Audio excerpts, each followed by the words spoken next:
device that is used to grow everything you need to sustain yourself and your family forever in one small geographic location. How big is the Permacube, James? The Permacube is the most efficient and diversified food, energy, and water production system that I'm aware of on the planet. It's about 258 square foot of footprint. It can grow more than enough food to feed a family of really four at all the meals, every single meal of the day, and a family of 5 or 6 could survive on it. Amazing. Yeah. And how much space does it take up in your backyard? Say you've got a backyard and you want to stick this in your backyard. How much space do you need? 258 square feet is the footprint, and it can produce about 100 different types of food, including tons of veggies, some fruits, herbs, spices, medicinals, chickens, fish, eggs, and even maybe shrimp for those who like freshwater shrimp. Wow. Yeah. And you can feed, what, 5 people on this system? Yeah, we are trying to be conservative with our estimates. I've seen a lot of documented studies online showing the production of the square footage in meters of what we're doing. And 4, I think, would be easy. I think 6 would be a survival. And that's without going to special lengths. In other words, that's without planting around it. That's without using different techniques which could amplify that production significantly. And what sort of techniques would that be? Using, I would say, grow walls and permaculture around the area, edible landscaping around the area, and extra water catchment, extra fish production, and so on. All right, right. Well, you could easily take the whole concept or the design and then create your own on top of it. Absolutely. The template. Yes. Yeah, we've been looking at that. We've been working on that. We built one prototype here in Costa Rica, and then we were looking at building another that duplicated or mimicked the quality and all the components of the full-on mass-produced system. And it's actually cost a little more if you're going to do it yourself. But absolutely, the plans are available, and people can do it themselves. In some cases, maybe they only want the solar heat collectors. I mean, those things are absolutely amazing. Or maybe they only want an aquaponics system without other systems. And in that case, then it's better to do, maybe if you're handy, do it yourself.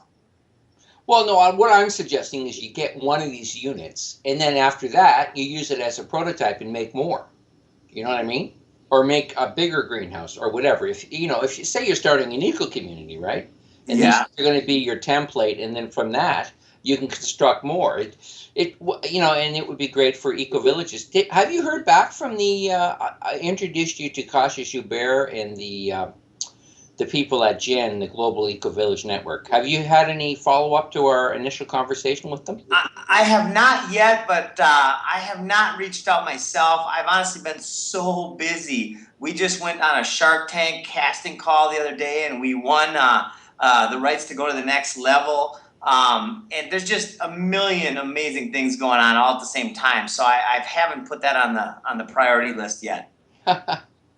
Well, that's amazing. I mean, so tell me how that works. How did you even get into the Shark Tank kind of list of potential future guests? Well, many people have said, Jim, you got to bring this to Shark Tank. And one of them finally said it, and it just caught me. And I said, well, please do the research and see if there's a casting call coming up. And he did the research, and in a very synchronistic fashion, the next casting call was 2 days from then, which was last week, and 20 minutes from his house, which I found out was more like an hour. But I flew into Atlanta that night, did some studying, didn't sleep, went to the casting call, got in the line early the next morning, and we crushed it. It was fun. And what did you do for them? What did you show them your video of the Permacube, how it works? Yeah, I wish I were able, but there's a huge line, hundreds of people, and everybody only got 60 seconds. So I had to impress upon them in those 60 seconds that I had something that the world needed to see and the sharks needed to see. And that was it. They loved it. It was actually a very unstressful. I expected it to be more like stressful, but it was really a fun experience. So was it the show producer or a group of producers that you presented? Yeah, I guess they could be called producers. Yes, they were the casting directors, I think is a better word for it. I don't know the lingo that well. Yeah. So was it ABC? Did you go to ABC or is it produced by some other syndicate, the show? Well, we went to a place called Fox Theater in Atlanta, and that's where they had the all the people show up and line up and do their auditions. And you wouldn't believe some of the stuff. I mean, I met a lot of people with really cool ideas. And I was like, wow, man, I can't believe the quality of these ideas. And then with the hundreds of people in the 60 seconds, I didn't think, and even to this day, who knows if we're going to be on, but we did make it to the next round, which we feel great about. And when's your next round going to happen? Do you know? We have got to submit a video tomorrow. It's a video audition. And then after that, if we make it, we fly to LA. They fly us and pay for the whole thing and all that. Oh, beautiful. Yeah. And there's no cost involved in auditioning? Well, I had to fly to Atlanta and it cost me $1,000. My partner picked me up and at the airport. It worked out beautifully. Oh, okay. So I mean, if you can drive there, the costs are minimal, right? Minimal, zero. Yeah, I'm sure most people don't, audition that live in Costa Rica. No, I don't think many people flew there. I did meet a guy who drove 8 hours. Really neat guy. So you actually were you part of the audience listening to the presentations, or do you just talk people in line? Yeah, both. I talked to a lot of people in line, and then we couldn't really listen to the auditions. We could kind of see them from where we were, but we weren't close enough to get an ear on it. Oh, okay. Well, this is great to know. I mean, it's I'm amazed that you got in at such short notice. Yeah. 2 days lead time. So and what they probably go through at least 100 guests a year on that show. So I think you have a really good shot at getting in. 40,000 applicants per year. And there's usually, 4 per show? And I don't know if there's 26 or 35 shows a year. So, yeah, there's probably 100 something, and 40,000 apply. 40,000? Yes. No wonder you only get a minute. I know, exactly. They just don't have time for any more than that. So then they're going to review 40,000. What do you have to do? Like, you've already got your 3-minute fundraiser GoFundMe video. Is that what you're going to use next? No, I'm going to do a new one specifically for the Sharks because they have special questions. Like, how did you come up with this idea? What does this idea mean? Profits, how much you want to invest, things like that. Okay. So you're going to say you got the idea from I'm Nature, appearing on I'm Nature? Heck yeah. Regular listener, you got to check out this guy, Brian. But I do appreciate everything you do, buddy. I'm just teasing you. I know. No, the show up in Canada is called the Dragon's Den. Yeah. There's one guy who's really like way out there. He's just, I think the guy dreams and eats money. Kevin O'Leary. He's a super dyed in the wool capitalist. But the 4 other people are actually extremely amenable to anything green. Yeah. So if you don't make it on Shark, I mean, I think you have a really good shot of doing something in Canada. Well, I love Dragon's Den. I watched that before I even knew there was a Shark Tank. In fact, I think that's the catalyst for Shark Tank. But I loved it since I only got about 15 minutes. I love to describe the applications and usefulness of this product. I mean, it is just truly, and a lot of people have confirmed this, and nobody has disconfirmed it, that this is the most efficient and diversified food, water, and energy production system in the world. Okay. Yeah. I was just curious about your interview there, but yeah, get into the specifics of how this system works and why it's so amazingly abundant. Well, self-reliance, I just read a quote the other day that what Americans hate most is inconvenience. Well, that trend is changing as people realize that unless they can take care of themselves, they might be at risk of the government not taking care of them because, of course, the systems are massively unsustainable. And there is going to be a change. Who knows what that's going to look like? But what we are promoting is self-reliance, 100% self-reliance when it comes to food, water, and energy. This system, and thanks to your friend Dr. James, is it McCann? McCanney, James McCanney. Yeah, man, he's awesome. We are promoting not just the Permacube. The Permacube is the anchor product. It combines grow towers, chicken tractor, aquaponics, soldier fly larvae, which actually create the food that feeds the chicken and the fish, a dehydration process that allows you to store food for years, and it's all can be off the grid. In fact, that's the more research we do, the more we go towards the totally off the grid model. Some people will want more aquaponics and stuff, but actually we're finding out that these soil-based systems that need no energy are awesome, and they're actually more nutritious because they take stuff out of the soil that might not be in aquaponics. So they're both great, and the wicking beds. So this one system, you walk into the greenhouse and you've got these growing towers that in one space have 50 grow sites on a tower that's about 4 feet tall and about 3 feet around. Can you easily walk in the greenhouse? Like how high is the greenhouse? Well, the greenhouse is going to be 8 feet at the walls, and then the pitch will be up to about 12. But the walls, yeah, these things will be standing max of 6 feet. Okay. All right. Sounds good. I just was curious as to whether or not you had to bend down and go in these greenhouses. No, they're not. They're good size. You walk in, probably a door frame of probably 7 feet. All right. Okay. So, well, I just ordered some supplements today, and I try stuff. I'm not crazy about them, but I do know that people spend hundreds of dollars a month on supplements. Yes. With your system, you could just basically look at your favorite supplement, look at the ingredients, because I think it's by law they have to list all the ingredients. Most of them are natural plants. You can take your supplement, look at the plants, grow the plants, create your own supplements, folks. I mean, this system is the best system. I Am Nature. That's my show. This is the best system I have found anywhere on the planet. Now, what he's done is he's combined about 10 different natural technologies in one system. And that's what's so ingenious about what you've done in a very small space, too. Because not a lot of people have a lot of land. Exactly. It's really simple, and I like to convey that message to people.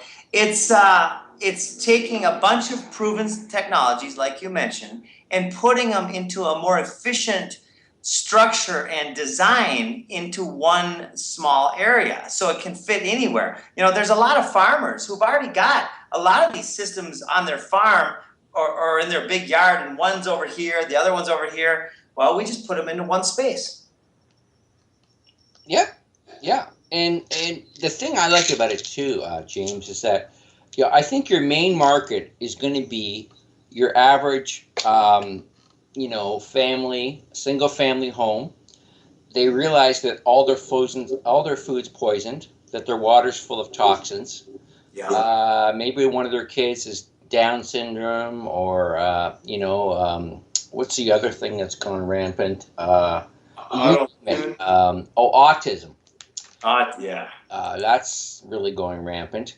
There's no end of problems that children or health problems or adults are having, and they're going to say, hey, I've heard all the research, I've read the research, actually natural food, good sources of water are probably the key ingredient in solving even cancer. People with cancer have recovered by just eating really clean and drinking really clean, because we are nature.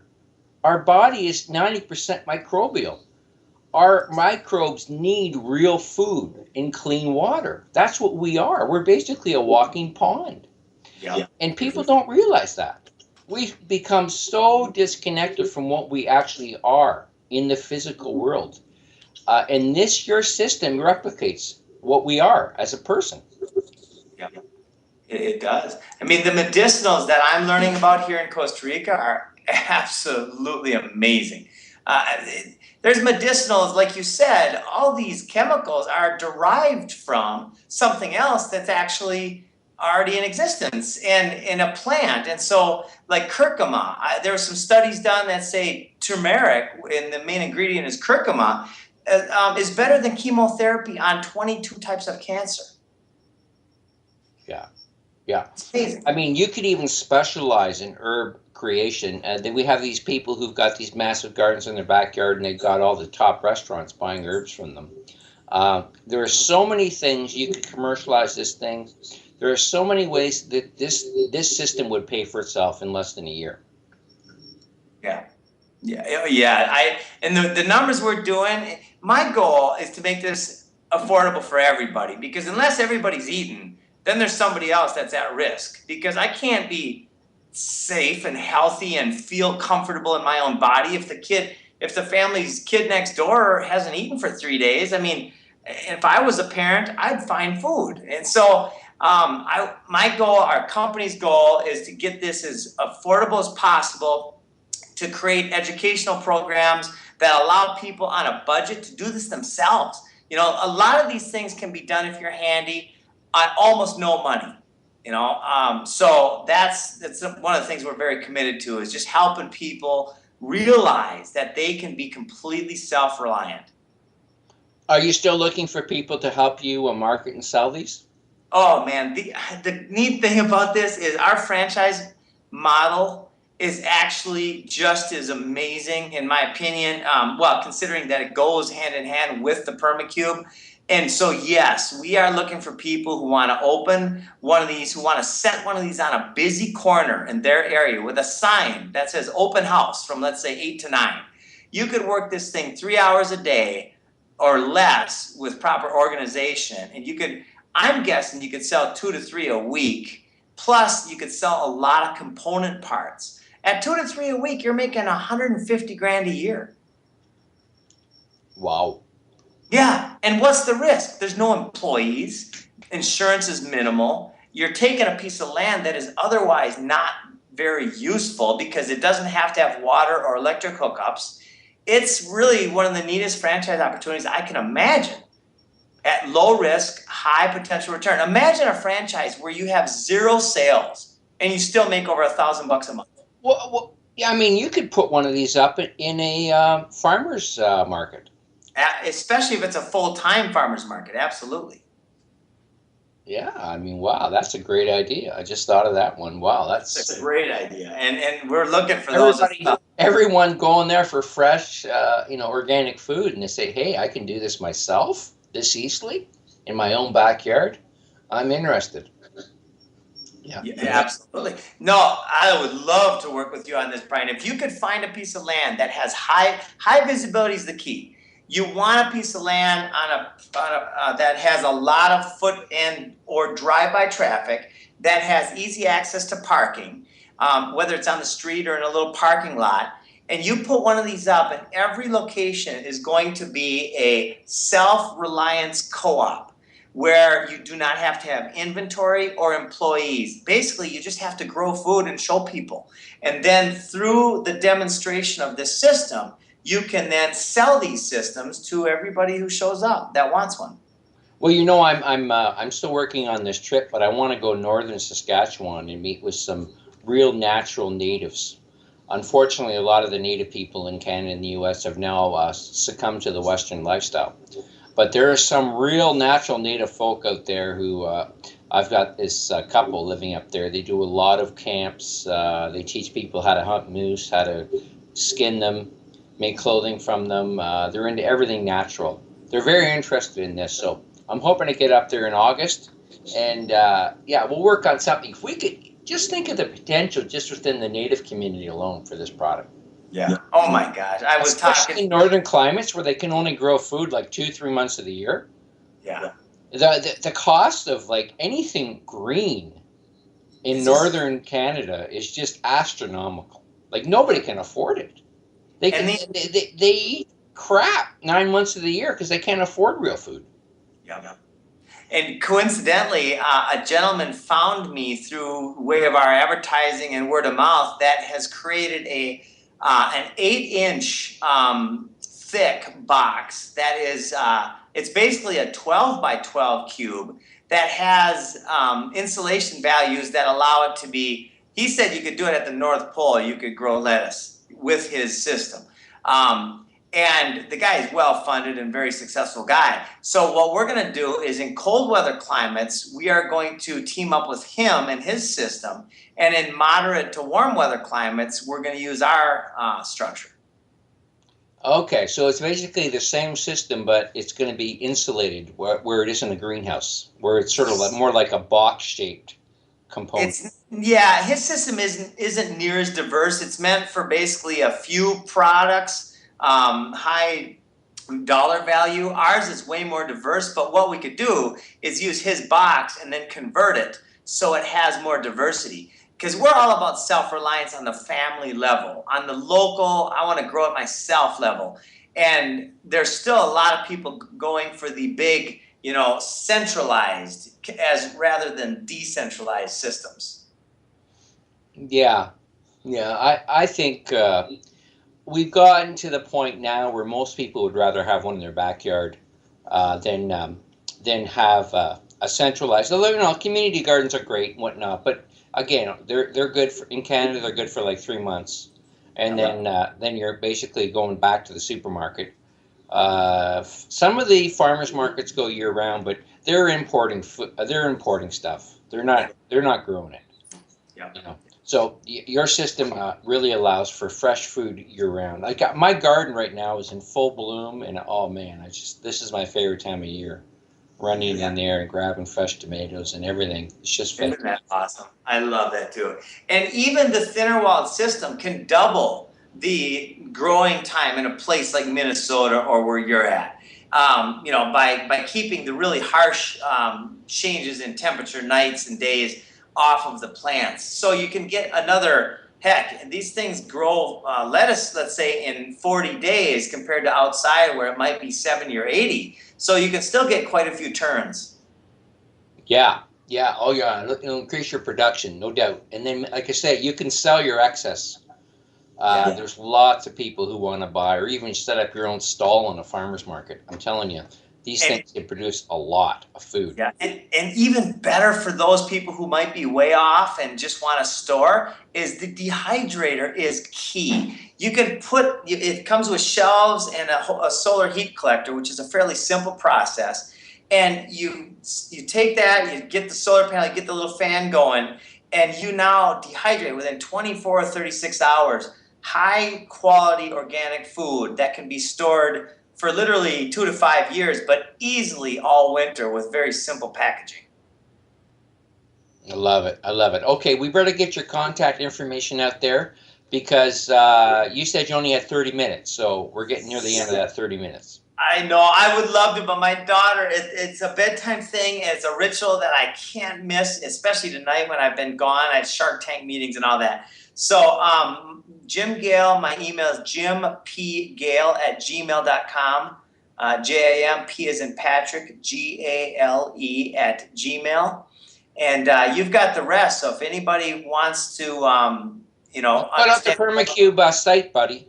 Put that. Okay, permacuberevolution.com. Okay. And Brian, and by the way, please mention that you heard about the show through Brian. He's already been an amazing ambassador for the product and helped us out a lot. And Brian, I want to thank you for that and your show. It's just awesome. Well, no problem, James. And like I say, the last few weeks have been pretty busy. It's also summer. I tend to slow down. But once we get Making a Difference.tv up and running, we're going to have you on there every week, live video, promoting your product. And you've also hooked up with some other I call them ecopreneurs that are doing, we have to renaturalize all processes on this planet. We have to realize that we are a natural being. We have to do things in harmony with nature. Yeah. And our lack of resourcefulness is going to bite us in the ass unless we change it. And it has to be ground up. It has to be on the individual level. It cannot be dictated from above. Yeah, yeah. Well, I mean, we're fortunate in North America that we actually eat. A lot of people don't, and that's a big problem that we haven't had to deal with. But believe you me, we mentioned just before the show, Deutsche Bank is on the point of going under. That could create another Lehman situation. We have another depression. It's going to be worse than the last one in the 30s. This is the prediction from everyone. And the fact that almost nobody's living on a farm now is going to create havoc for those who do not have the ability to grow their own food. So, folks, let's get with it. Let's realize the situation that the planet is in. Local production of food also preserves the planet because we don't have to ship food, and shipping is killing everything on the oceans, on the freshwater. On the fresh waters, lakes and rivers. I mean, shipping is the most toxic practice on the planet, and that's something else that people have to realize. The people who think they're eco-friendly. Yeah, yeah. And if any of your listeners want to talk about the franchise opportunity, it's something that I am so excited about that I actually found a CEO for my company named Robert Christian, who is a great businessman. And I did that because he's better at some of those details, where I want to focus all of my energy on getting these self-reliant co-ops all over the world so people can see, feel, and touch and even taste these systems and the products of the systems. And then they can know how to do it, instead of online hoping I might. This way it's a direct contact, and I know it's going to make a difference. Okay.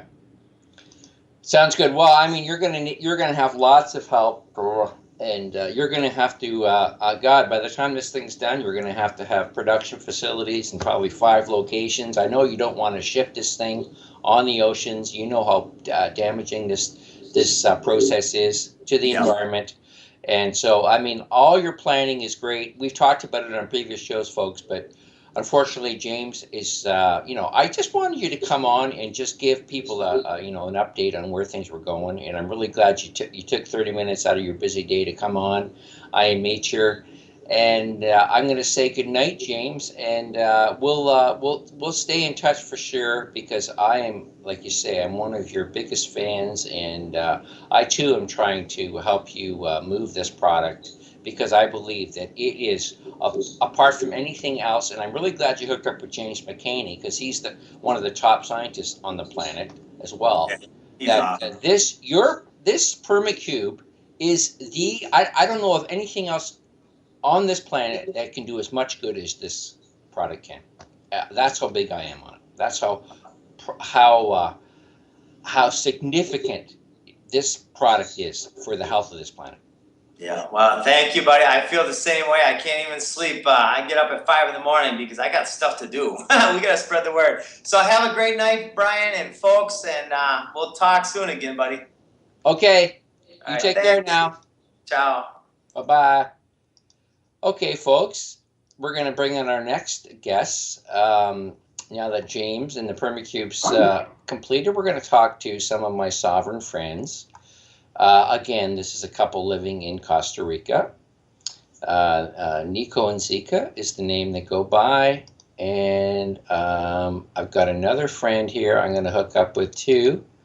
My other sovereign friend, who is living in the U.S., who goes by the name of David William. Let me just find him here for us. I think he's ready and willing to go here. I just got a message from him on Skype.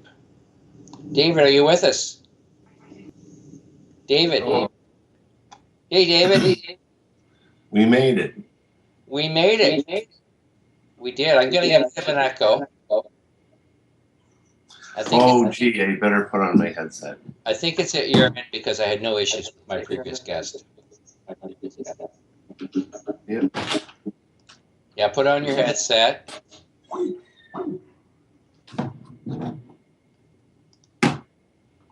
I'm trying to connect with Neko and Zeeka, and we'll see where that will take us here. So, David William, is that the name you prefer to go by? Yes. David William is a writer. He's writing pretty much daily on thelibertybeacon.com, a great news site started by Roger Laundrie. It's I also write there on occasion. But David is a regular. He's a sovereign expert. And I'm hoping to connect with two of my other sovereign friends living in Costa Rica. Dustin, are you there? Or Neko? They're showing as being there. Maybe they'll show up later. So, David, we were chatting last week after my show, and you said you did something. I thought it was quite amazing what you did, actually. And you tell the listener what occurred in Michigan. What legal action you took to shut down the state of Michigan legal services for 2 days? Well, it turned into something even uglier than that, really. Give us the history of it and how it all developed. Well, it's simple. It's jurisdiction. A memorandum of law went in to the District Court of the United States, and they completely ignored everything and then claimed that they turned it down for another reason later. And they wouldn't answer phones. There were no clerk, no magistrate available. And they give us a bit of refused. history, though. Why did you take this action? Why did you basically what you did is you challenged their jurisdiction, right? As a legal entity. Give us some background.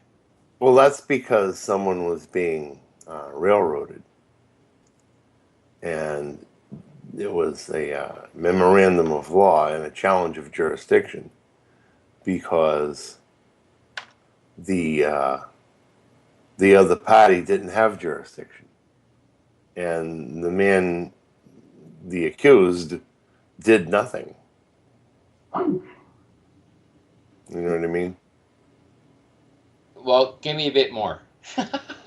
Well, in other words, they're going around prosecuting people for commercial violations when you're not in commerce with the state. They're treating everybody as if they're a state employee. So they're enforcing commercial code upon you. And the general population actually thinks that they're supposed to live under that. And they're not. It's just nothing to do with them. So, but what initiated this legal challenge was somebody approached you. I just want people to understand kind of like what you do. Well, you're a sovereign law expert.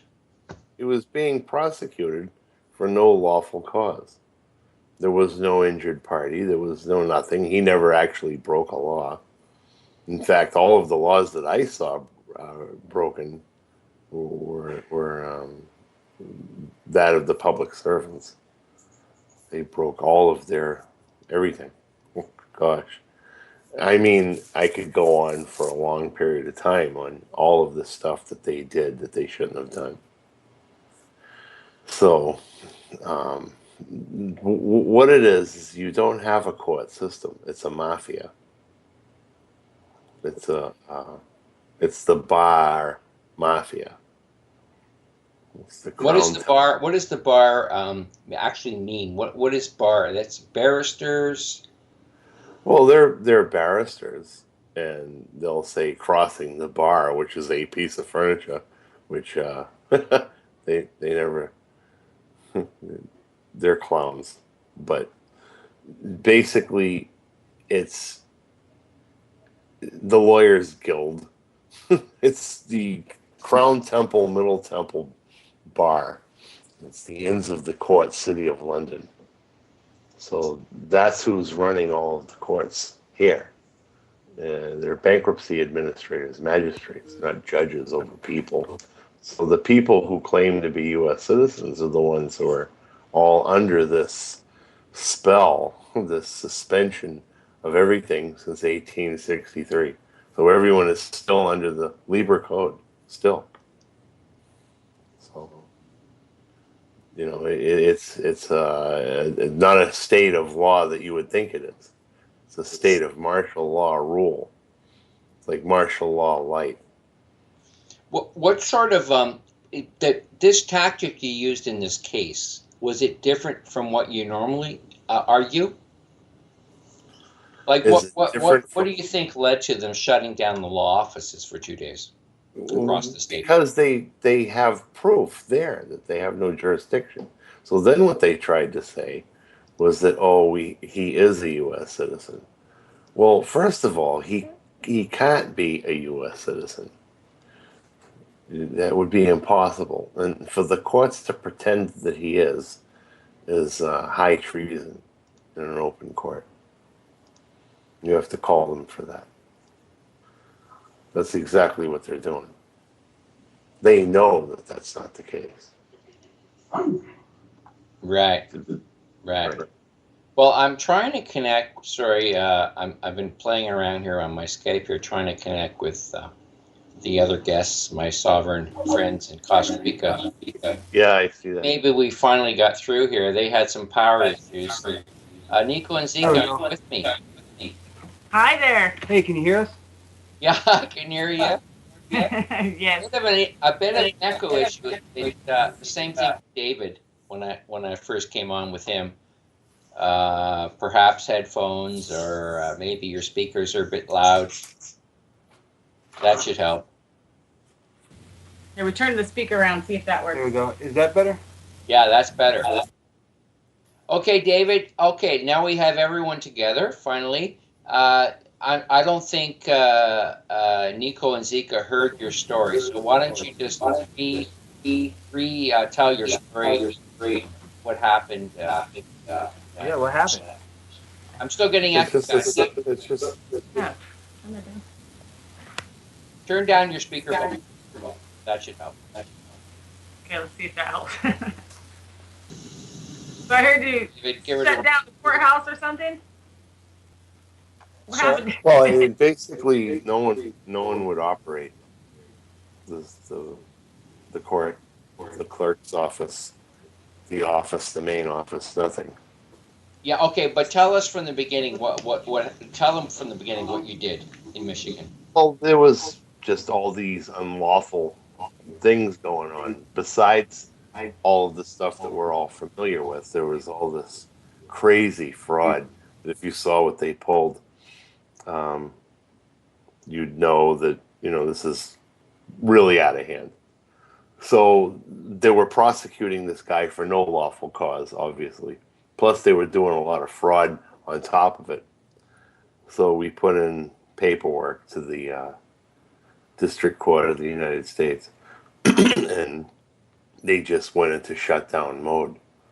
And then they claimed that they refused it for another reason later, which was fraud, absolute incredible fraud. So the court system is not a court system. It's a mafia. It's an extortion. Well, it is. It's just that they're there to extort money and your energy because they want to hold you. And even the indictment's called a true bill, so it's all about money. Yeah. So you have to. This is going to be misery for the poor guy that they're doing this to. Hey guys, Zeeka, we're still getting a bad echo here. Still bad Really? echo?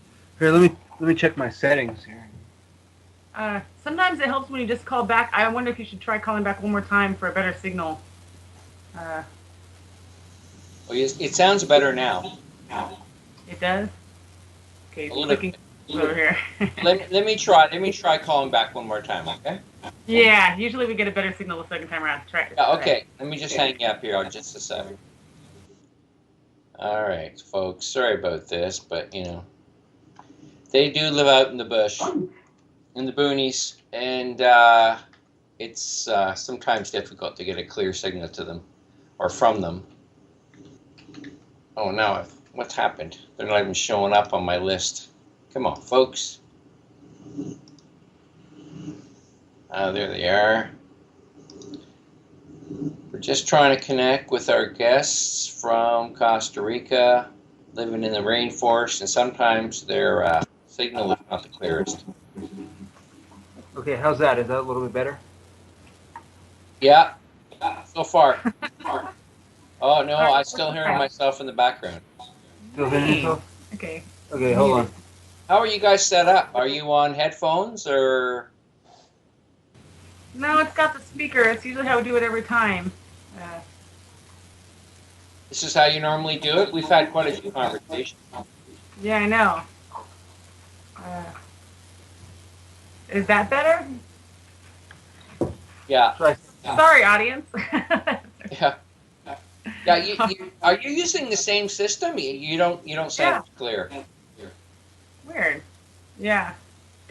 Can you Same microphone, everything. Can you still hear yourself? Well, yeah. There's a bit of a delay. Yeah, it's coming through. I'm hearing myself. Yeah, there's an echo going on. Okay. Okay. Hold on. Are you on a laptop? Yeah. Oh, I guess it's hard to move the speaker. Just try turning it down to a point at which you can still hear us, but it's very faint. I think that will be the determining factor, because sometimes when the speaker volume is too loud, you get more feedback. Yeah. Okay, we got it down and we're moving it around. You guys go ahead and start talking, and we'll. Okay, that sounds a bit better. So getting back to David's legal challenge of the jurisdiction of the Michigan state courts, is that who you were? You said you went into the court of the United States versus the Michigan state court. What was the issue you were fighting? What were the charges? The fraudulent charges brought against you? Well, there are never any real formal charges brought ahead. That's why they don't present a true bill. What they're doing is they're posting and counterfeiting bonds against you, your state. So they're running amok with it. And the reason that it exists is because, well, obviously whoever you would try to prosecute them with is in on the deal. So you have to. What they're doing is they're treating everybody as the corporate entity. We all know this, but the thing is David, no, we don't all know this. So don't be afraid to get into some basics, because I'm not sure everybody's listening to this show understands the sovereign viewpoint on legal matters. This is a new thing to a lot of people. Well, the sovereign thing, that seems to be a hot topic a lot lately. You know, people being called sovereign citizens, or right-wing extremists, or radical Christian fundamentalists, or patriot movement, constitutionalists, all of these negative terms for people who know that the crown banks are the ones that are holding everybody hostage. So all of these bar-laden alphabet gangs, I like to say that now because that's what everybody calls them, they're all foreign agents. You have people who really badmouth Americans. Foreign agents, as in, David, just to clarify, foreign agents as in the U.S. is being controlled by entities outside of it? Of course, United States, well, not outside of it, because really and truly it is outside of us. The United States is a crown corporation, and it's not us. It's on the District of Columbia. That's what all this is. So all of these U.S. citizens are going around thinking that they're part of a country, when really what they did was they made themselves collateral for the debt. So you're being held under martial law rule. In the bankruptcy. Yeah, so yep. Yeah, they have it so that they're really only 10 square miles, and that is domestic. But then they change all the words so that they can have the whole entire country be claimed as domestic. So you would think, oh, well, I'm home, I'm domestic, I'm in America, right? But you're really But really, non-domestic. you should be non-domestic, foreign to the United States, because that's really only 10 square miles, which is the foreign place to America. Well, basically, what we have is a mess of people who don't know this. And they're all running around in complete contractual binding agreement with someone who isn't treating them as people. They have allegedly, knowingly given up their rights. Yeah, so when you have that all caps name come to you, Brian, that's what it means, is that you're a corporation that they registered at your birth. And so that's why what he's saying, that there's two different entities going on. So one is everybody thinks, oh, that's me. Sure, that's my name. But if it's in all caps, that's not actually you. And the all caps thing comes from it's Latin for capitis dominutio. So Capitis diminutio maxima. Yeah, exactly. So they have like this whole codes about what typewritten things mean. What is that? What's that Latin term mean in English? It's diminutio. It's diminished status. Stato bone, huh? David calls this the person, the dead guy. That's who it is. It's the straw man. It is. It's a fictional entity. It's a dead guy. Yeah, the dead entity. Because you're a corporation, so corporation. Corpse means dead, and oration means to speak, so it's dead speak. Corporation. Well, you know what I'm thinking? Because I've been thinking about this for a long time. Is how do you wake people up? You know, so. Well, we're doing it right now, right? We're talking about something that they don't necessarily want to believe. And yeah, you're right. Yeah, I know. Right. They don't want to believe it. It's not that they can't or they're not being told. Right. Yeah, it's mind blowing. They want to live in a fake world because it's status quo. And they hate that change thing. Yeah, some people just don't even care to hear for it to begin with. I mean, you try to tell somebody this information and it goes through one and they're out the other. Either they don't care and they give a crap about anything about what you're saying, or they won't believe you in the first place, take you as a wingnut or some crazy. That's exactly the way it is. Yeah. That the FBI declares as right wing or whatever, you know, like you were saying earlier. Well, it's exactly as you put it. So that's the problem. The problem is that the people need to alert themselves to the fact that this isn't the government.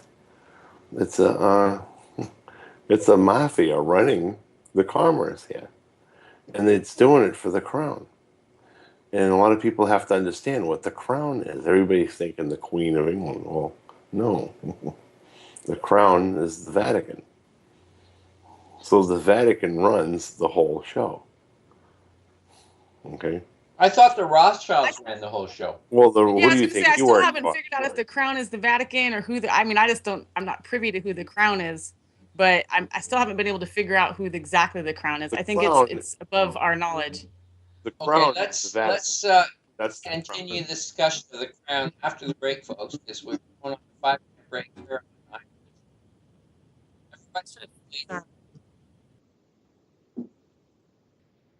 Go ahead. Welcome back, everyone, to I'm Nature. This is the time in my show when I always put a plug in for supporting Revolution Radio. I think the best $5 you'll ever spend a month is to purchase our archives at $4.95, folks. You'll get 90 shows. Listen to them at your leisure. Download them to your phone. Listen to them in your car instead of useless mainstream radio, AM, FM nonsense. Yes, this is the radio station where there is no censorship. The only thing we can't talk about is flat Earth, and I think that's a good, that's a good form of censorship. So folks, Revolution Radio is the place where we're going to hear about issues like the sovereignty movement. Sean David Morton is probably one of the more famous people on earth who talk about it, and he's been doing it for, 20 years. So, folks, this is the only platform where we have all the issues well covered and exposed. So please support Revolution Radio, get the archives, buy some seed, look at our donation aspect of our site at freedomslips.com, and do what you can to help keeping the largest listener-sponsored radio site on the planet working and functioning and bringing reality to the people. Now, because we started our second segment of the show in the sort of middle of the hour, I actually didn't do a decent introduction, so I'm going to get back to that now. We have David William here. He writes, he's a sovereign expert. This guy, actually, we didn't talk much about his background, but he basically is self-taught. They actually, all three of them are self-taught in the area of sovereign, because you can't learn about this stuff anywhere, right? There's no law schools out there that teach you about natural law. Is that not true, David, Dustin, and Xylee? Well, they certainly aren't the established, institutions like major universities. No, Well, they don't teach that.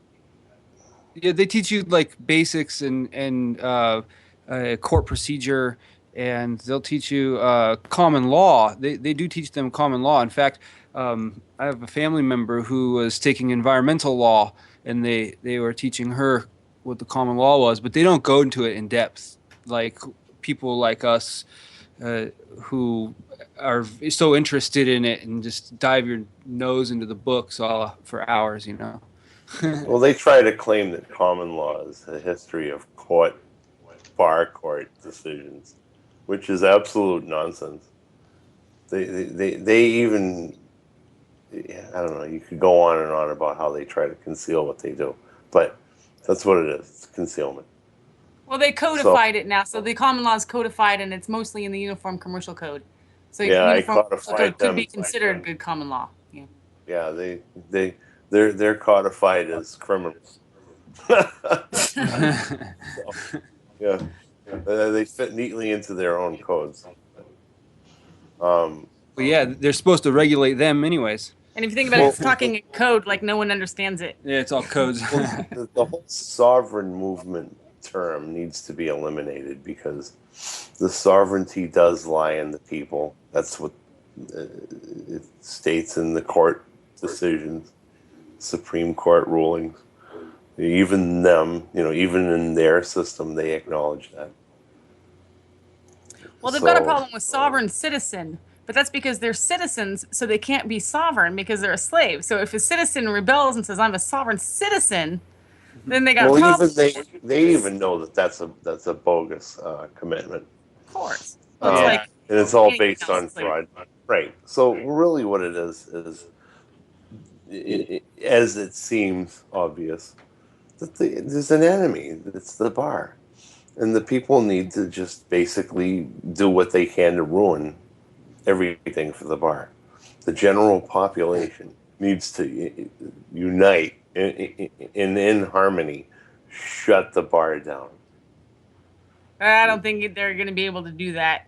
Well, they'll have to go to court. Well, check it out. To shut it down, they're going to have to go to court, and then the court's Okay, well, guys, can I just interject here? Can I just interject? I don't want to get into that kind of like stuff quite at this point. What I wanted to do is, first of all, get your contact info out there. If somebody wants to contact you about a matter, a legal matter that they think you can help them with, how do you reach Neko and Zeeka? What's the best way? Come to us at Soul Reign. So SOULREIGN.com. So Soul Reign is like sovereign. So your soul reigns in your body, and you're the owner of your body. You rule over your body. Soul over reign. Soul Reign. So SOULREIGN. I love that name, guys. It's one of my favorite names on the internet. Soul Reign. It's so apropos, and it's the way we all should be living. And David William. Is it best to reach you through the Liberty Beacon? What's the best way to get in touch? Yeah, Liberty Beacon. Liberty Beacon? Right. The LibertyBeacon.com. Yeah, and it's David William. He writes almost every day an article, and you can comment and reach him through them. Okay, Well, it's a little bit more sporadic right now because of the situation, be moving about. Okay. Well, yeah, but you've written a ton of stuff for them, and it's all very interesting and informative. So I encourage people to go check him out on thelibertybeacon.com. Well, it's just a simple matter of trying to inform the general population of what is actually happening, because the media doesn't tell the general population anything. So they need not anything worth of value, anyways. Right, what's actually happening, as opposed to what they want to believe in this little whatever it is fantasy world. But we have a terrorist organization here. The bar is a terrorist organization. Well, let's get back to the issue of the crown, because that's where we ended before the break. There was a little bit of a disagreement on what the crown actually is. Well, the crown, people confuse it with the Queen of England. It's not. The crown is City of London. City of London, I believe it's 680 something like that acres in south central London area, and it belongs to the Vatican. It's kind of the hub of the banking center down there. That's the financial district. Yeah. Yeah. That's where and the bar, and that's where the Jesuits run everything.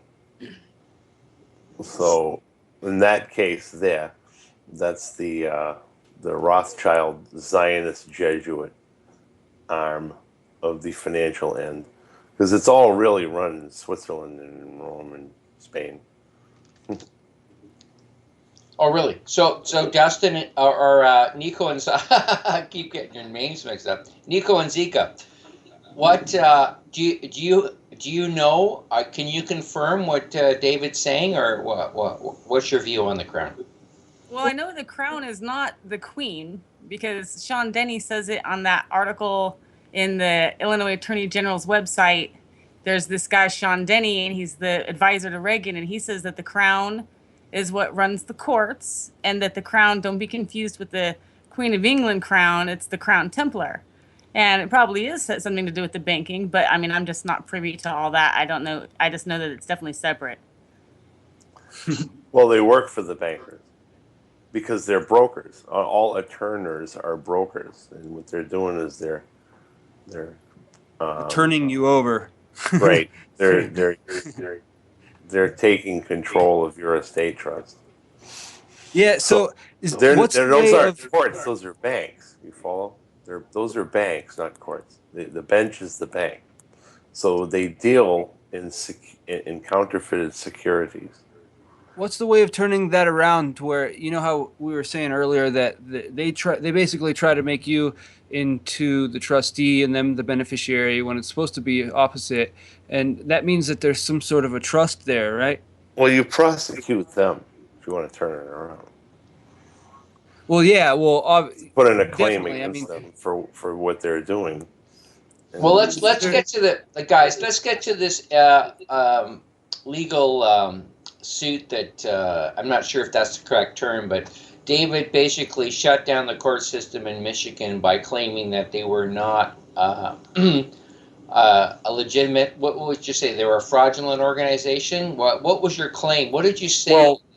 Well, what it was is they tried to hide behind the county actually responding, and the county cannot respond that the man, the falsely accused, was a U.S. citizen.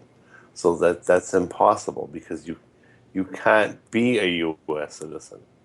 You can only claim that you are, and that's under fraud, because it certainly wasn't full disclosure that when you agree to be a U.S. citizen, when you check a box, hello, you're saying that you're a corporate entity. So now you're living under the Lieber Code as a corporation, because all of after the war of federal aggression, what people call the Civil War, that was a conquest. It was the end of property rights. so the people have been living under a state of emergency, especially again since 33 again. So that was the second conquest. That's how they stripped everybody of property rights. You can get it back by correcting your status, but no one's doing it. No one wants to. You have to get out of the Federal Reserve System, and no one Yeah, wants because to do everybody's a that. debtor. Right? Everybody's They're a acting debtor, as so a debtors debtor. can't have rights to own. Well, the other thing too is if you use Federal Reserve notes, that's high treason. That's that's violation of the Trading with the Enemy Act. Yeah, and there's 2 signatures on it, and you're not really a party to that contract to use that. Well, yeah, but you're not supposed to use it. So the thing Exactly. is, you're not supposed to use their stuff, and they create this scenario where you are the enemy of the state for using that military script that puts you as a prisoner of war on their prison island, which is Turtle Island in America. Yeah, because So- people don't have the right to use. They don't have the right to use the privilege. So we handle that with a sovereignty certificate. We just have a sovereignty certificate. I have the right to use the privilege. And then what are they going to say? Because you know what I mean. They can only issue the privilege. They can't issue the right and the privilege. So when you have the right to Well, use the privilege, it's fine. But what they're doing is they're saying that because they're in control of commerce and the waterways, which back then was waterways, and then later it became railroads and highways, they control commerce and their interests out of the mineral rights, which would be the gold, the silver, the copper, the uranium.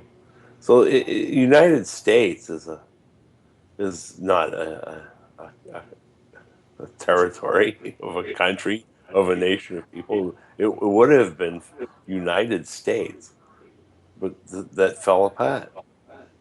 That literally fell apart, and it hasn't been repaired since. They're trying to put it together now, but So, David, are you saying going back in history, when there was initially 13 states and they called it a confederation, did they not back then? That was well, there were the there Articles was of more natural Confederation.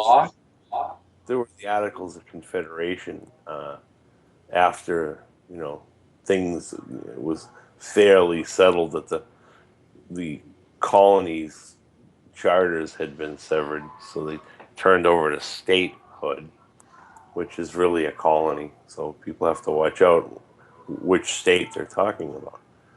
King has always been in charge of the commerce. Only problem is it was done improperly, in violation of many things, and it's supposed to be getting corrected and settled now. It's supposed to be going into that process now, this month. Huh. There are a lot of things that are happening right now. Huh. And How long is it going to take? Um, I just don't know what's going on. Yeah, what's happening, David? Well, let's get back to this Michigan thing, though. Let's finish that. I want to finish that off. Yeah, I was just going to ask. You say you shut down the They don't system. have jurisdiction over you. They don't have jurisdiction over you. That's it, period. And they don't. And the fact that they're taking jurisdiction is kidnapping. The Bar Association is a terrorist, boots on the ground, invading army from the crown. Okay, and yeah. they get, So David does not like the Bar Association. David hates the Bar Association. No, but David, what happened with your 2-day? What you say you shut down the courts for 2 days in Michigan? Because they don't have jurisdiction, so they wanted to make sure he would get sentenced. So, but what was the end? So how'd you? Yeah, what happened? What was your process? What ended up happening was a motion went before the court, and it was what do you call it? Go ahead. Franks versus Delaware. That's what it was. And the alleged affidavit was a lie and a fraud and perjury that would have been what opened up the alleged warrant. And now warrants and a warrant and a copyist, those are not for living people. You understand that these people are not in contract with this alleged government, and the general population. I don't know, what to say, but it's scary that they don't see it right under their own eyes. I mean, I don't know what they're doing. So what was your motion? It was Franks versus Delaware. It wasn't my motion; it was his motion. Because No, it I just mean, I thought you were making a motion in the court or something. that's That what would it be was. back in the Franks court versus case. Delaware. Franks versus Delaware. So But you were involved with What'd it. you tell the court to do? That put an end to the sentencing. They couldn't sentence him if he showed up and challenged it with Franks versus Delaware. So that's fine. That's So he fine. did that. Well, but that's fine. Follow what I'm saying. Okay, that's done. But what fraud are they going to perpetrate next? So what it is here's where we're stepping over the threshold into another realm. Is the court is aware now of what it's doing is known by the other party, and the court is going to demonstrate whether or not it has an appetite of a voracious hog and smarten up, or if they want to do all of the things that he needs them to do in order to prosecute them. Because I think personally that they're gonna screw up pretty good. Okay, right. Right. Well, so did you said the whole court shut down or something? They wouldn't answer a phone. They wouldn't conduct business. Almost 2 days. Huh. They wouldn't do anything because in the memorandum of law demonstrates clearly that they have no jurisdiction, and that's even the abbreviated version was 24 pages. So do you put in some kind of paperwork to ask them about their jurisdiction or tell them about their jurisdiction? Well, you have to challenge. They don't have jurisdiction.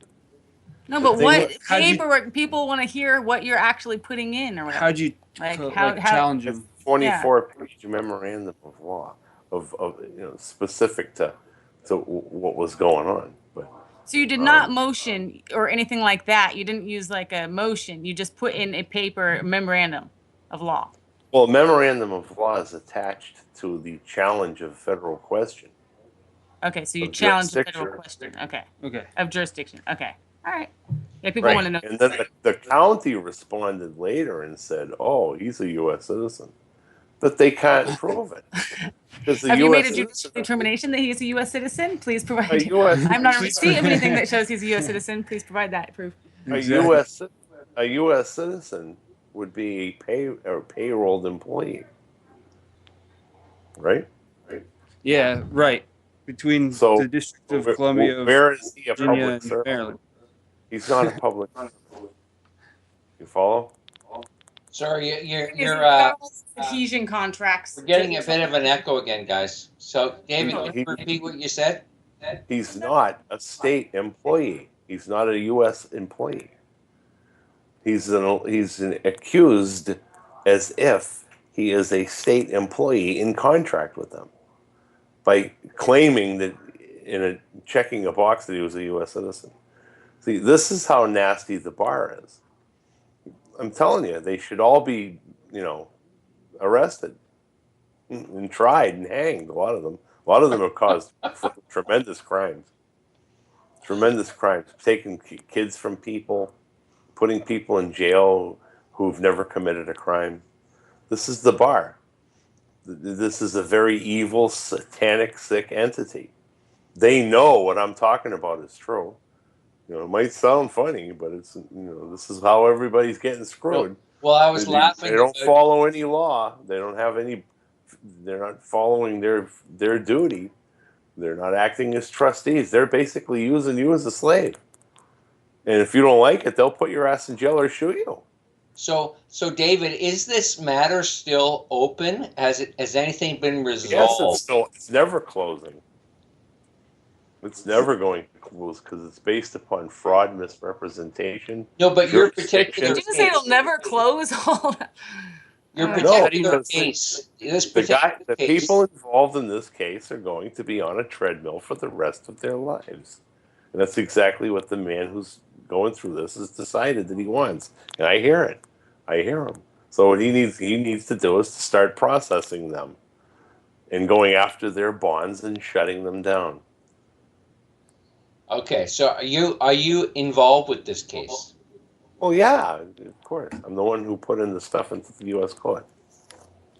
Okay. Have you published your legal document anywhere? Your 24-page? No, I don't. I don't publish that stuff other than it being published in the court system. Okay. Do you seal? Did you see? Is the case sealed? Well, they are all supposed to be sealed because you're discussing the child in the open, which is, oh boy. So that's why they don't want you to know that. They don't want you to know that that's the child, because Did they seal what it has to happen is the court has to process the bonds they posted against you. They have to process that under the bankruptcy because they know you have no money. So as a U.S. citizen debtor, they're holding you as hostage. So I can't say it enough times. You better take some U.S. citizen ex-lax and get rid of that status and rescind your voter registration, rescind your signature, rescind any type of affiliation with United States. Rescind it. Get rid of it. So Get did they rid of seal it. the case for 2 weeks that you've been working on or whatever? What was that? Did they seal the case? Your case? No, it's not sealed. Okay, so it's No, on public record. Yeah, but it's going. They're running it into the system without any after the challenge of jurisdiction, and Yeah, it's hard to get them to seal stuff. yeah, We've had a hard time getting them to seal stuff too. They won't do it. Well, They're like, you know, just put everything on there. You're like, fine. well, they're going to get prosecuted, and that's going to be out in the open. They're going to get prosecuted for Wait, fraud. Dave, are believe you me, a master in this time case? to explain the fraud that they're committing. Are you a master in this case? Am I a master? Yeah. Are you acting as a We master? taught him about special masters. I'm acting as an interested party. Okay. I'm an interested An party. interested party is someone who has a stake in the claim, who has Yes. a vested interest in the case. Yes. And they have to be the plaintiff. They've got to be the plaintiff to have They that haven't status. seen what plaintiff means yet. Wait until this just happened. All and unfolded recently, and no one was really ready for this. Or at least I wasn't. But they haven't seen it. They haven't seen what plaintiff means yet. They're going to find they out. come back as co-plaintiff, and then they're going to actually be this party of interest. The guy that they're victimizing has made up his mind. He wants to drag them through the cactus patch. He can do it. He can do Our it. advice to everybody is get in and out of court, guys. Don't even go to court if you can help it. That place sucks. They have to get prosecuted. And in my opinion, he needs to raise the money to bring them into international court. You follow? Everybody there? I don't know. I think I may have picked up a caller. I'm not sure. Hey, it's me, Suzanne. I'm calling in. I think that's what you heard. I didn't hear anyone say hello, so I'm sorry. Hi, Suzanne. Do you have a question for our guests? I do, and I have a quick question, and I'll hang up and listen for the answer because I'm in a noisy place and I can't control that. I'm on my phone. Is there a form or forms that you can fill out that are available? I heard Sean David Morton talking about some form that was available through the IRS that would make him the executor of his own estate, or however you phrase it. I'm not sure, but are there forms that we can fill out that are readily available that we're just simply not made aware of that you can make us aware of? Well, as far as forms and templates are concerned, those are usually something to do with a specific matter. But to correct your status, there's a lot of writing you have to do, not necessarily forms. There are some forms with some things, but you know, you have you have a situation with an estate in trust, and that is the Mortmain account posted against you. So you have to correct that problem. I know Sean talks about doing a UCC one to own your straw man and the things like that. You know, more like a non-UCC UCC. Yeah, you can do that. I mean, we just do a sovereignty certificate, and because we think that if you go to think you're being sovereign through some paperwork through the government, you're going to a bankrupt entity and registrating with a bankrupt and contracting with their paperwork, and it doesn't make any sense. We're really in a common law world, so we go with common law, you know, trust law and sovereignty certificates to solve the problem. That's our method. If you have contracts with the IRS, though, I mean, and you're trying to fill out a form to like deal with those contracts or something like that. Like he said, their forms are usually for specific things for the IRS. When you get your situation corrected at the probate court, that's when you're all set. If you have an account open with the IRS and you're trying to close it out, you're going to deal with them directly by writing them, you know.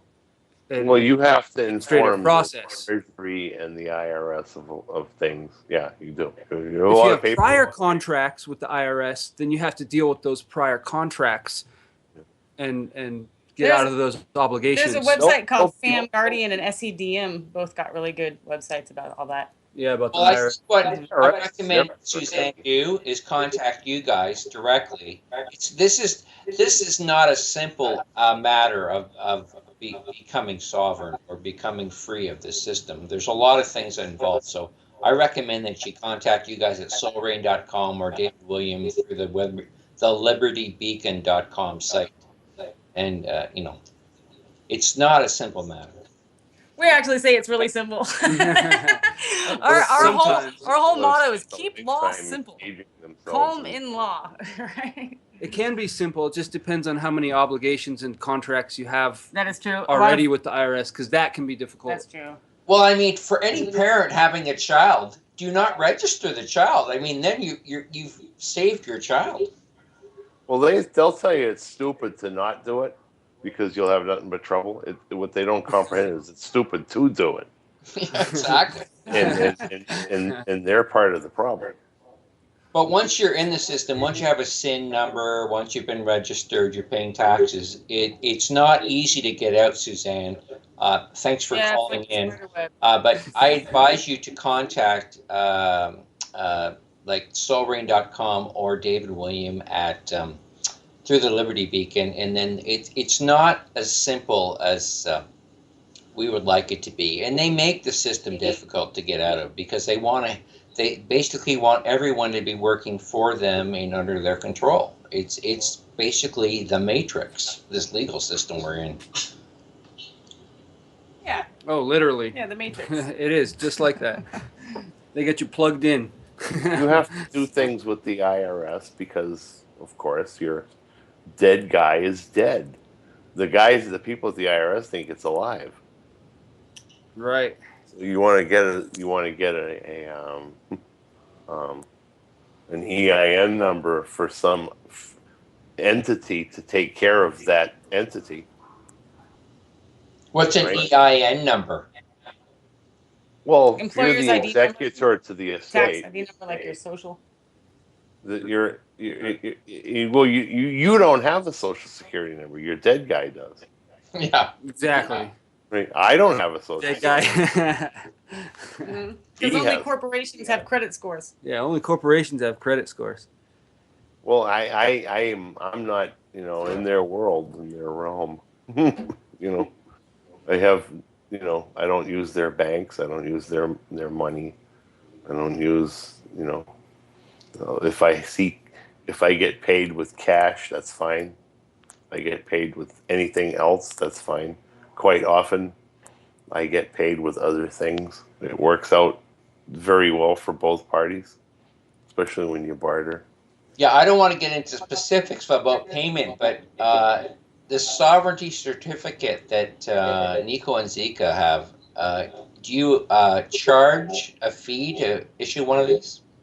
No, not No. for a sovereignty certificate. If you want No. one, just get a hold of us. Yeah, just contact us. Everybody has the right to the birthright. And it trumps What is the sovereignty? by far. That what? The sovereignty certificate is not necessarily a declaration of one person.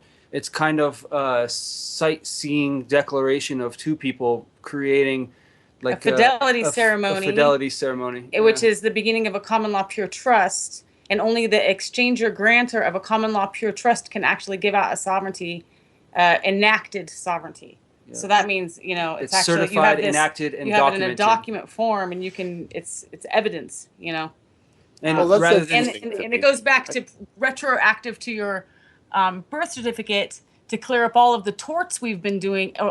Everybody's been doing with holding the money, using their driver's licenses, passports, things like that. Those are all torts. Well, that interests me. I send me something on that. Yeah, definitely. Yeah, it's very interesting. It is very interesting. It's the solution. Well, I like the whole idea of how you attached it to a trust or not a concept. Yeah, and it pretty much trumps. It's saying that man reigns his soul, and it pretty much says that you are the government that you create. See, because we're in a contracts law society ever since 1930s bankruptcy. So ever since the bankruptcy, it's always been only contract law. And in a contract law society, we used to be known as ordained sovereigns at birth. And it was just obvious, you're sovereign. But then when it became into a contracts law, you had to have a contract for every single interaction of anything. So in order to say, who am I, I've got to show you a contract. Otherwise, they don't know if you're a beast of the field or what you are, unless you can show them in a contract. Yeah, it's all 2D to them. Yeah, what are you? I agree. I think it's a sound philosophy. Yeah. It's only because we're in a monetary system is why we are in a contracts law society. It's kind of like the highest form of law among men is contract. It is. Exactly. It is. The constitutions have to go by it. You're going to go and on the record of the public record. Well, hold on. Only a sovereign can land in the Lloydian.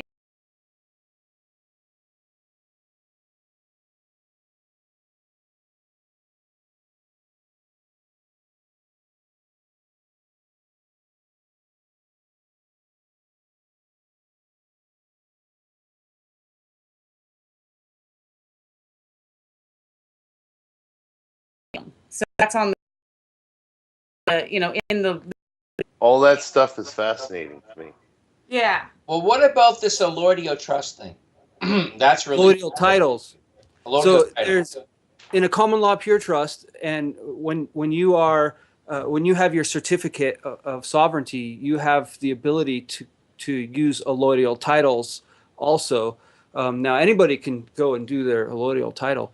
It's just a matter of knowing how to get it done and whether or not you're going to keep it private or if you're going to go and put it on on the record of the public record. Well, hold on. Only a sovereign can own land in allodium. So that's on the, in the legal dictionaries and everything. Well, to hold hold land in allodium or have an allodial title, you have to be sovereign. So that's one of the things that this solution solves. Well, then here is a contract. I'll tell you I'm sovereign. If you are confused, I have the right to own my land. Okay, well, explain allodial. Explain what that actually means, because most people don't know what that means. Okay, so allodial is the real title. It's the real title, and all of the other deeds, there's deeds that people have, that's a color of a title. It's kind of like color of law.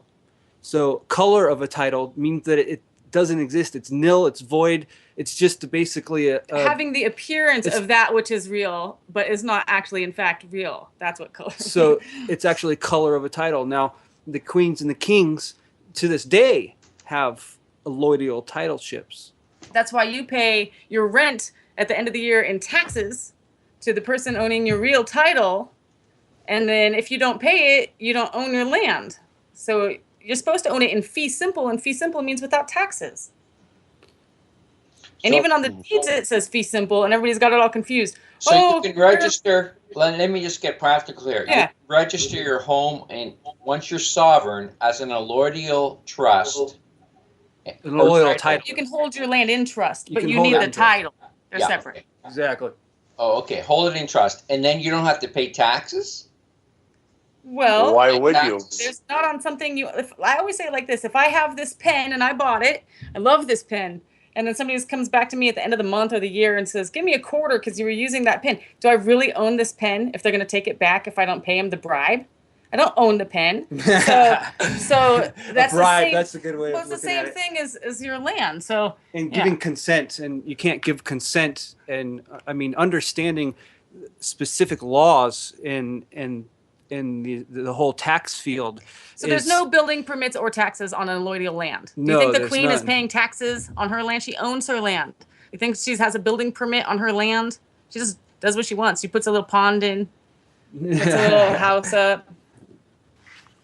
Okay, so, but how do you convert what you have now, which is some bogus title, to this allodial trust or title? You just write yourself up one, because contracts law, once you're sovereigns, you have the right to do things. So you create the allodial title, and then you have two options. Like he was saying earlier, you can show it to the government. Hey, I'm going to, fight you on this, which we don't necessarily recommend.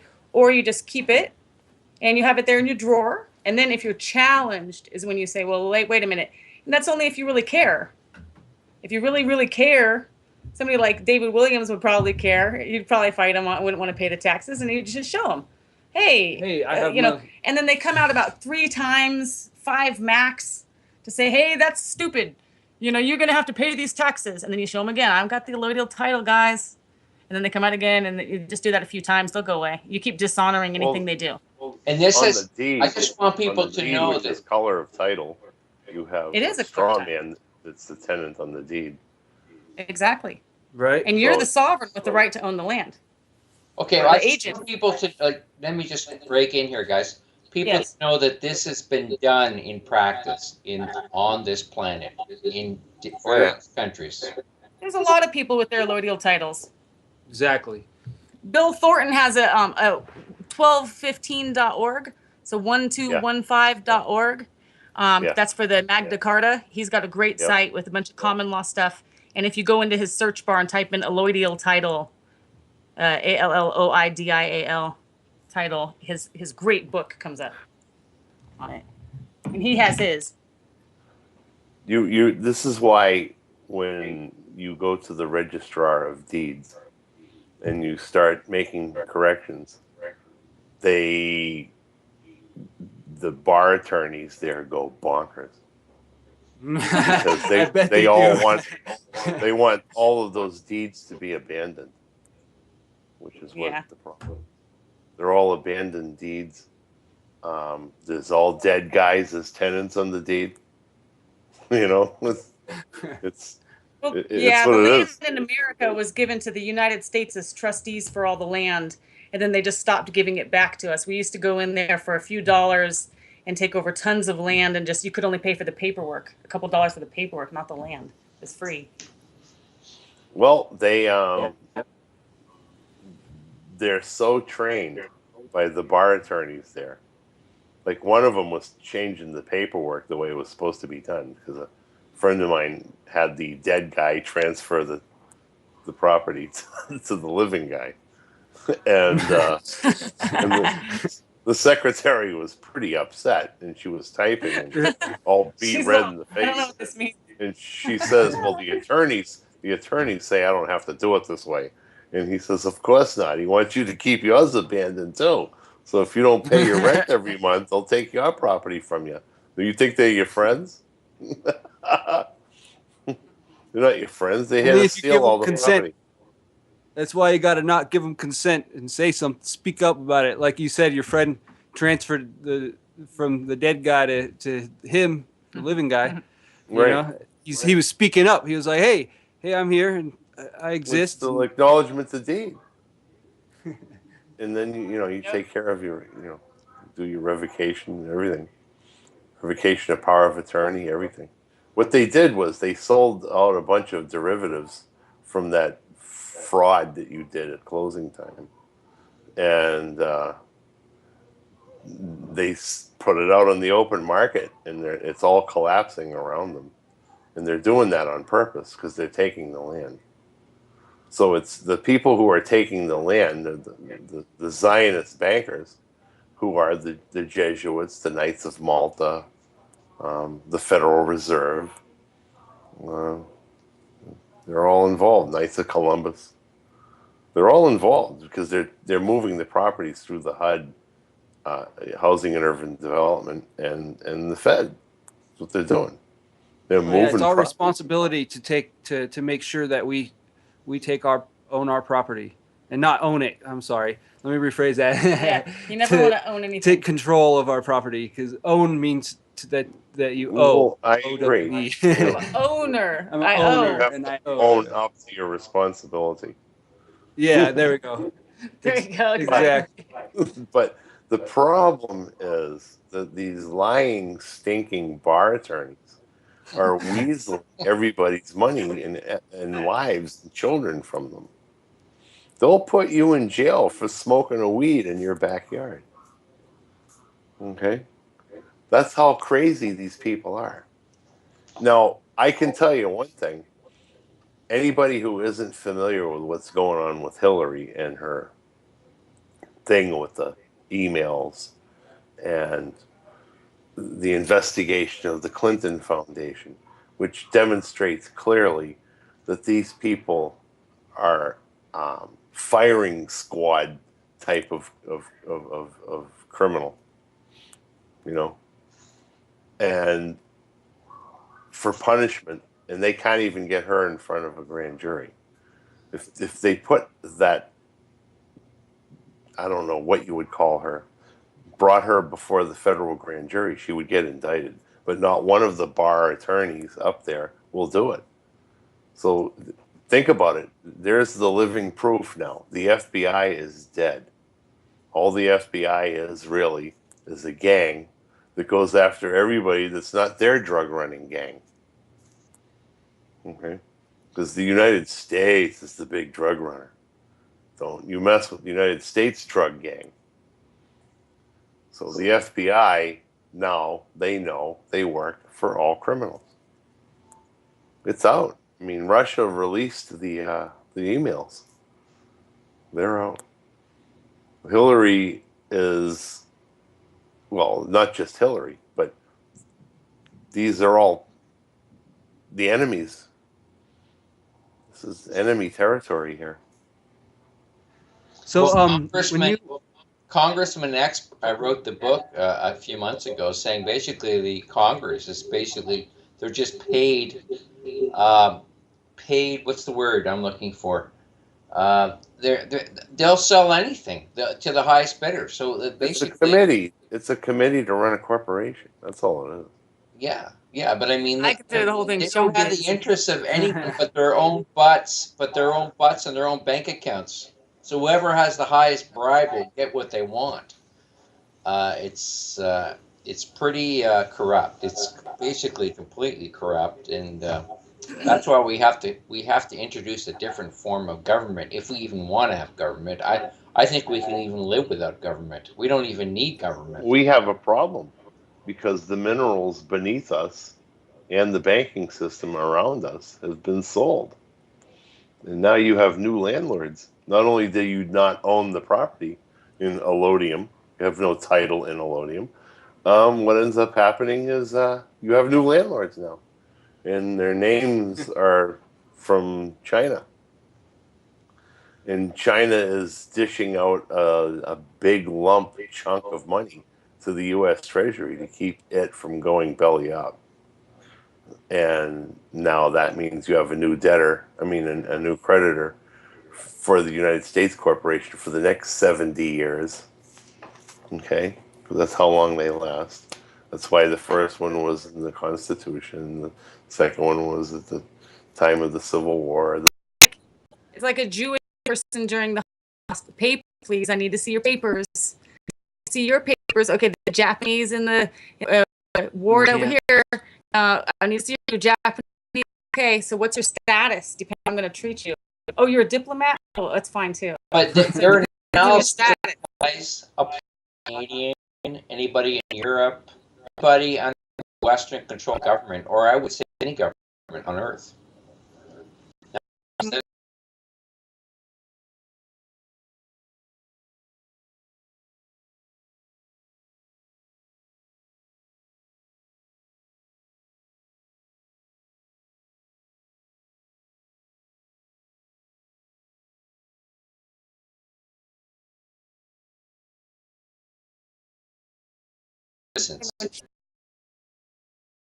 Pretty much anywhere. Any government. Any republic, yeah, anywhere that's. Because the world is run by the UC code, right? Basically. Yeah, the whole world, but that's another bar association thing. But secondly enough, you can use that bar association jargon back on them and to give them a notice of dishonor. So yeah, but it's completely written by the bar association, the uniform code. But it is common law. It does harmonize 103.6. It harmonizes the, and that's where all of human rights are, where you're not the corporation, you're the man. So there's still remedy out there. You just have to know where to look. Fact, Neko and Zeeka, they have different nicknames than private. I have to make sure I use the right name. Neko and Zeeka, soulbean.com, and David William is the other expert. He can be found at thelibertybeacon.com. Just put his name, David William, in the search box. You'll get lots of articles, and through you'll be able to contact him. And are you guys busy getting lots of inquiries? Help? Oh, so David? What? I'm not. Are you a busy man getting lots of inquiries for people for help? No, not anymore. No. I'm giving that up because what it is I'm better off just informing people in general and helping people who actually will do it. Most people don't want to do what they have to. They go to court and they get their butts handed to them because they won't learn what they have to learn. It's this incredible, as if someone has a gun to their head and is telling them to remain stupid. Everything that they're doing is wrong. If you went to traffic court tomorrow and got everybody there to prosecute the prosecutor and the cop based upon real law, within a week it would shut down. The bar is making money like no tomorrow on all of the people.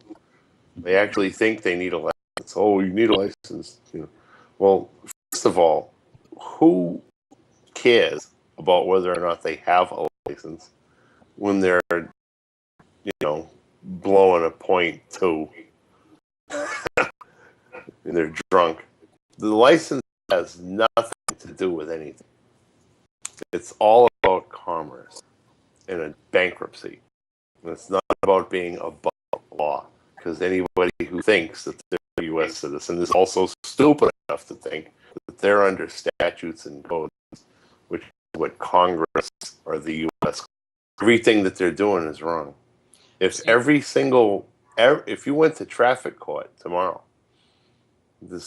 and got everybody there to prosecute the prosecutor and the cop based upon real law, within a week it would shut down.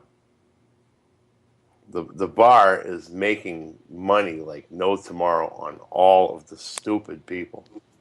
They actually think they need a license. Oh, you need a license. Well, first of all, who cares about whether or not they have a license when they're, blowing a .2 and they're drunk? The license has nothing to do with anything. It's all about commerce and a bankruptcy.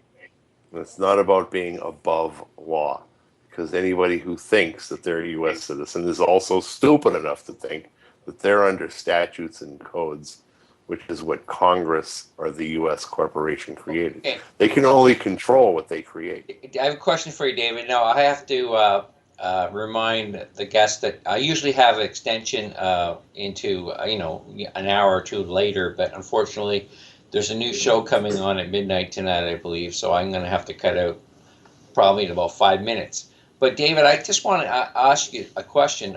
Once I was hit by the issue of the drunk driver just came up. I was hit by a drunk driver once. Okay. And he hit about 3 other vehicles too Right. after he hit me. What do we do with someone like that within Well, the law system? He harmed someone. Yes. Well, Oh. he damaged my car.